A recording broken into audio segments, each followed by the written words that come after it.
This week on the video version of The Business of Tech, worker dissatisfaction grows as the economy hits a tipping point. TV, telco, and food breaches. Oh my. Some insights into marketplaces. Is a small business cloud on the horizon? The data coming out of the Gartner Symposium. The missed headline of the data, it's not waste, and instead it's. Plus, lessons on shadow IT from WhatsApp. All this and more. Hit that like and subscribe buttons, and here are this week's stories.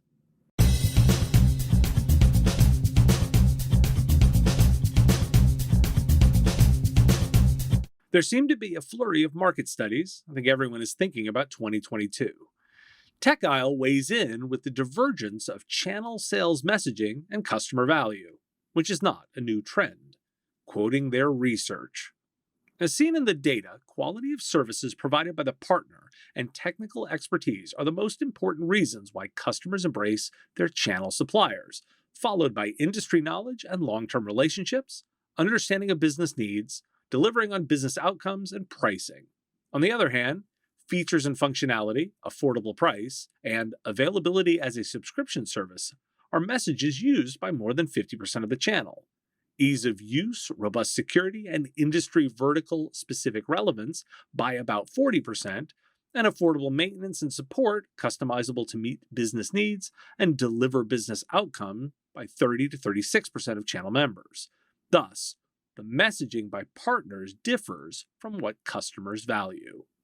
Further quoting, data shows that the most crucial customer requirements, implementing new technology solutions, accessing skills they lack internally, help in acquiring, deploying, and supporting technology, and help in building a digital business strategy are all cited by 44 to 59% of firms, and need help in creating a roadmap for adoption of technology by 22%, an area that Tech Isle believes will become more important over time and may be more important already than this data would suggest.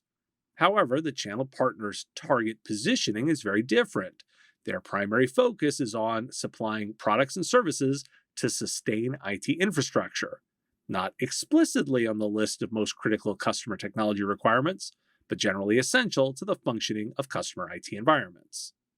Research from Inmarsat, a mobile satellite communication firm, says Internet of Things will overtake cloud computing, security, big data, and digital transformation as the greatest proportion of IT budgets over the next 3 years. The research also says that current investments are paying off with reduction in operational costs. Of note, it's varied across industry sectors, with oil and gas leading the way, followed by electrical utilities, transport and logistics, mining, and finally, agricultural businesses. Not all that cloud spend is good. 29% of SaaS software spend is underutilized or wasted, per Flexera's State of ITAM 2022 report. Of course, 31% of spend in desktop software is wasted too. 1/3 of IT asset management teams say they currently track SaaS usage, but half say they plan to. Now, why do we care? For those vendors listening, a small wake-up reminder here: you are judged most on the quality of service and your technical expertise too. For IT service companies, again, a reminder: you are hired for your skills in technology and help developing a technology strategy. That's way more than the primary focus of sustaining IT infrastructure. Tech Isle is way nicer than I am. If a services company is just sustaining IT infrastructure, you are dead company walking. For those that listened to my pushback on Windows 11 reluctance, this is why. Which is why the other data matters. An easy headline is the waste in SaaS applications, but it's roughly the same waste as desktop software. The boring but true headline is that it's the same, and SaaS is a better spend. Leading to that last data point. Cloud isn't the end state either. IoT won't be the next thing for every industry. This data just points out how the next thing is likely to vary by industry. Whereas a decade ago, I might have been dismissive of verticalization as an option, now it's so much more critical. Toronto SaaS startup Rescue, that's RESQ, has completed a Series A funding round. Founded in 2018, the software allows restaurant owners to submit, manage, and pay for repairs and maintenance in a marketplace of service providers. Why do we care? I reserve the right to break my own rules on topics periodically. I don't care much about funding rounds, but I do care about certain moves on companies. Jay McBain at Forrester is big on marketplaces as a trend. What struck me here was the idea of applying this idea in more and more industries. This isn't new, this just felt like a great example. There are several players working on this in the IT space too, if you didn't know. The White House hosted that ransomware summit last week. The outcomes? An agreement on a shared response, pledging to make systems more resilient via policy measures, resources, clear governance structures, incident response procedures, and investing in worker training and private sector partnerships. There was a focus on tracking cryptocurrency too, finding ways to disrupt the business model and associated money laundering. And out of the Treasury Department, ransomware payments this year could top the entire past decade. From January to June of this year, ransomware transactions totaled about $590 million. Vice spoke with someone in the Office of Management and Budget, for those not in the know, the White House Budget Office, who have insight into the push toward the zero trust architecture and the investment in phishing mitigations. Key here, an emphasis on personal identity verification cards, PIVS, and WebAuthn. This would push agencies to enforce phishing-resistant multi-factor authentication at the application layer for staff, contractors, and partners. Because the attacks are certainly getting bigger. Sinclair Broadcast Group had several television stations disrupted due to attacks, which included stations going off the air. That's not their first breach, too. They had another in July. Another group linked to Chinese interests has successfully compromised parts of the telecommunications network, per research released by CrowdStrike. This one allows access to subscriber information, call metadata, text messages, and other data. In Argentina, a hacker stole a government ID database for the entire population. It's now being sold online. Black Matter is going after U.S. critical infrastructure, including food and agriculture organizations, per a new alert from CISA, the FBI, and NSA. This on the heels of a similar alert on water and wastewater facilities. This new alert highlights the payouts between $80,000 and $15 million. Why do we care? This feels like just such a massive escalation. TV outages, whole countries of citizen data being disclosed, attacking food and water. It also feels like a slow march. Big picture. I've commented before about using stronger language to communicate on these threats. I've also commented about putting these threats into the competitive analysis framework for your customers. So, combining them. Everything I just described above is a briefing on the state of the competition. Criminal elements are targeting disruption of operation of businesses across multiple industries, including and not limited to extortion for both data and downtime. On the positive side, it does appear there will be some changes to come in the way these issues are regulated. Words matter, so I wanted to cover this one. Since the events of last summer, there's been a debate among technology providers and vendors around changing the phrase master agent, which refers to contract and sales enablement offerings. The phrase has become increasingly uncomfortable. The Exposure, Inclusion, and Diversity Council has been brokering a conversation around this, and several firms, including TBI, AppSmart, Intelisys, Avant, and TCG, have decided to go with Technology Solutions Brokerage, with support from the council. Comcast, T-Mobile, Five9, and NICE inContact have also announced they'll support the change. Why do we care? The master agent concept is relevant for those who've been in the telco space. Technology Solutions Brokerage is certainly a better phrase. I don't have a strong opinion on what it should be, besides the fact that I do agree the old nomenclature should be retired. Those going to the upcoming Channel Partners Expo should pay particularly attention to the new phrasing. Time to pull together a number of analyst reports floating around again. Gartner first, who had their virtual symposium this week and released a ton of data. A survey on CIOs showed 66% are increasing investment in cyber and information security. More than half said business intelligence and data analytics are also areas to invest heavily in. The survey focused on the idea of business composability, which involves the mindset, technologies, and set of operating capabilities that enable organizations to innovate and adapt quickly to changing business needs. High composability enterprises expect to increase revenues by 7.7% in 2022 versus 3.4% for low composability ones. Gartner also identified the top strategic trends for 2022. There are 12. Here are a select few of them. The distributed enterprise. Traditional office-centric organizations evolving into distributed enterprises comprised of geographically dispersed workers.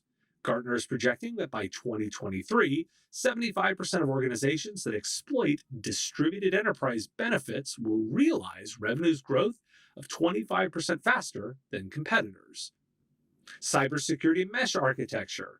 Integrated security structure and posture to secure all assets regardless of locations.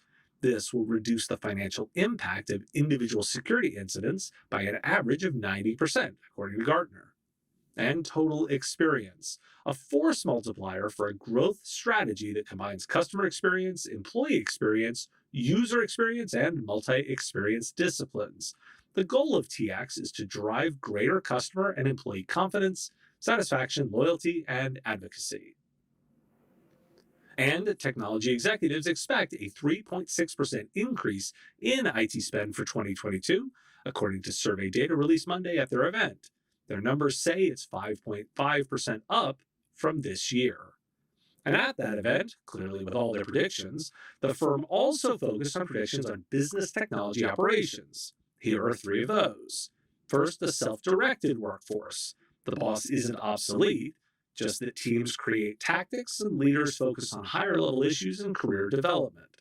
Second, data usage pivoting to focus on what businesses can and should use. This brings a combination of policies, regulations, and AI. Gartner predicts by 2025, businesses will avoid 70% of privacy violation penalties by supplementing personal data collection with synthetic data. And finally, the firm believes cyber attacks will get worse before they get better, and predict a member of the G20 will use a physical attack to reciprocate by 2024. Canalys weighing in too. The chip shortage is a current issue, now hitting smartphones, with shipments down 6% in Q3 of 2021. The chipset famine has truly arrived, said principal analyst Ben Stanton. Why do we care? There's catnip in here for sure. I'm thinking about 2022 myself. The three trends I highlighted from Gartner are the ones I'm thinking about too. Making Gartner's advice practical. Being good at the distributed organization is not the same as just working at home. That does bring the need to do security anywhere, that mesh architecture, and do customer experience well. This is the practical portion of implementing IT effectively, and not just implementing it. The cliche, business skills, not technical ones.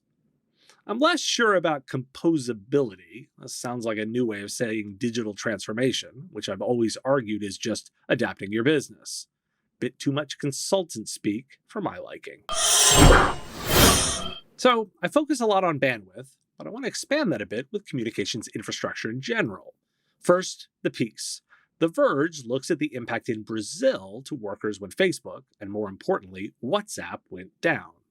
From informal workers such as cleaners and drivers to salespeople managing customer relationships, the downtime broke critical communications infrastructure. Also of note, the use of audio notes for communications, particularly due to a higher illiteracy rate. Now, why do we care? A US analyst on Twitter commented how the outage just meant he could use another service because he had so many of them as options. I noted he was New York-based, rich, and tech-savvy. First, I know my audience isn't only US-based. Communication infrastructure looks different in different markets, and understanding your own is first. Second, your customer's view probably isn't the same as yours. And finally, if you want more customers, have more viewpoints. This is a good read to understand how some small businesses may use alternative communications, particularly outside the US. For those in the US, use this as a way to think about shadow IT and those unofficial workflows that customers build. They come from necessity and innovation. Did you know that the average MSP spends 10 hours manually inputting accounting data each week? That time is 120 prospect calls, a month's worth of the business of tech, or building an entire Lego Death Star. Gozynta Mobius can make your life easier through accounting automation.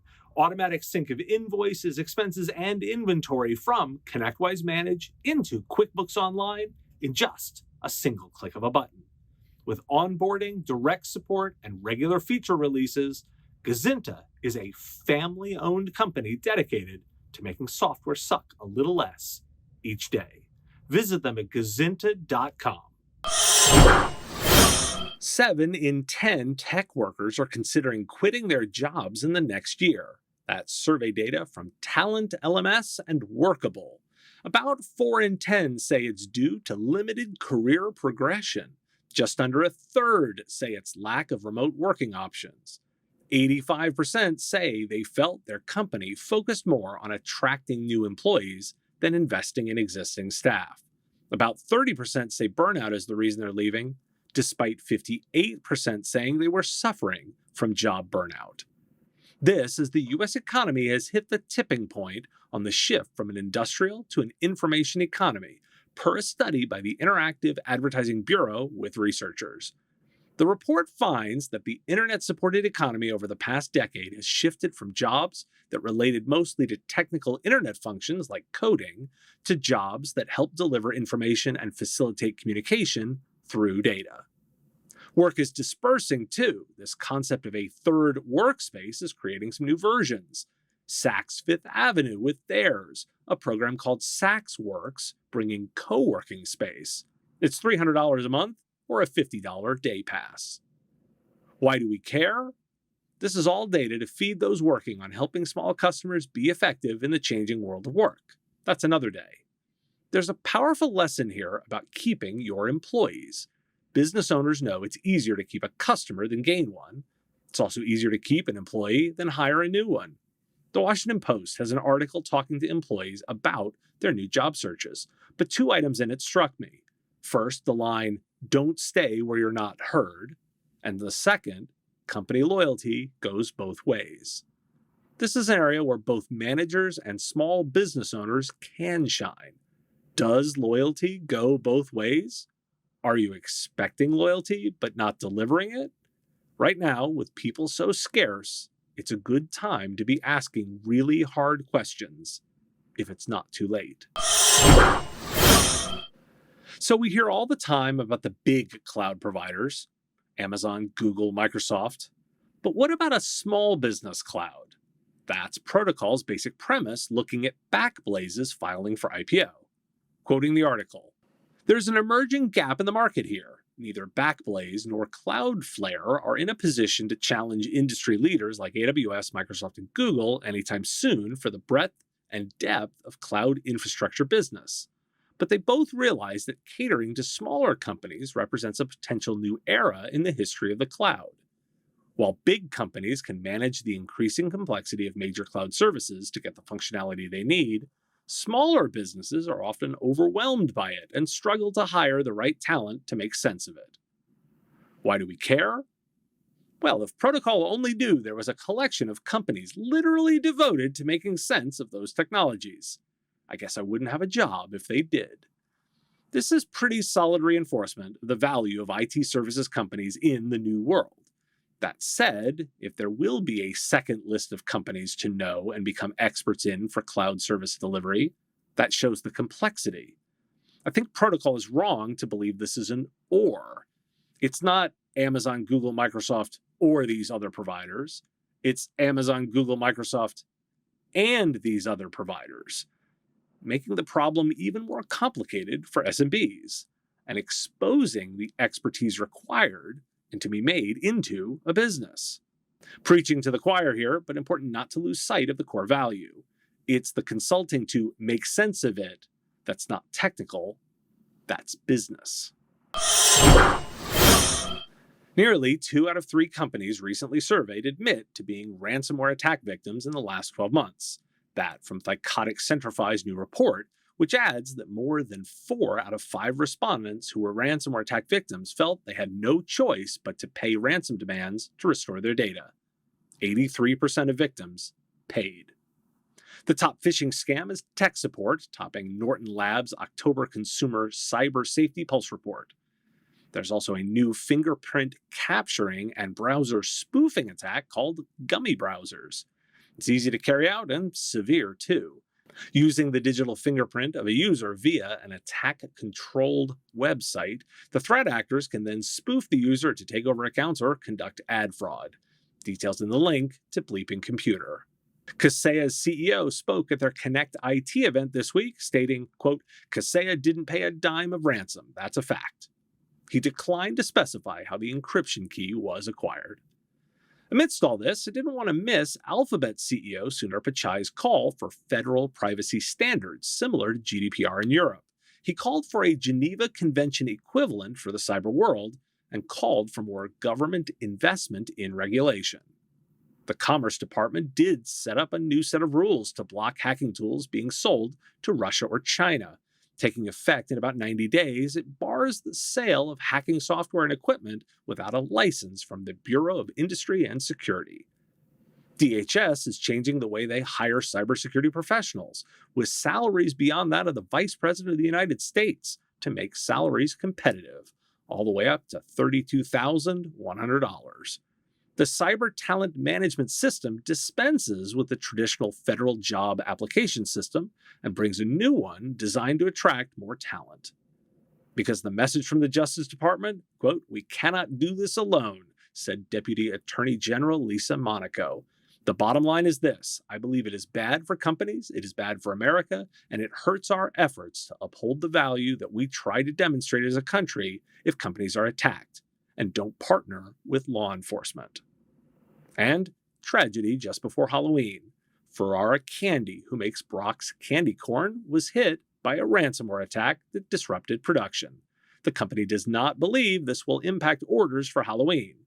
So you know, the company makes other things too, including Girl Scout cookies. Now, why do we care? Not the candy corn. I love that stuff. Maybe if the Girl Scout cookies are hit by ransomware, we'll see a difference. For those outside of federal government circles, it's a big deal to have a payment system other than the traditional federal employment one. That's an established, decades-old hierarchy, and it shows the value this skill set is demanding. And is also now a new competitive hiring factor. A government job of that size, without the standard hiring bureaucracy, has appeal.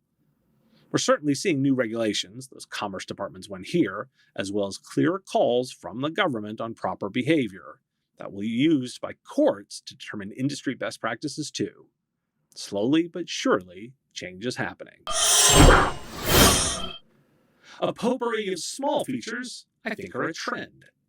Teams is adding Viva Connections, which is an employee engagement app for news, conversations, and resources via Teams. They're also adding Praise, a way to send feedback to colleagues via Teams and Viva. They're also adding Teams View Switcher, which allows users to quickly change the view within meetings. Google is adding dedicated focus time entries to Google Calendar, which can be set to automatically decline meetings. Not everyone gets it. A selection of business, enterprise, and education plans do. Now, why do we care? I covered yesterday impact on work, as well as the opportunity to address the complexity for small companies.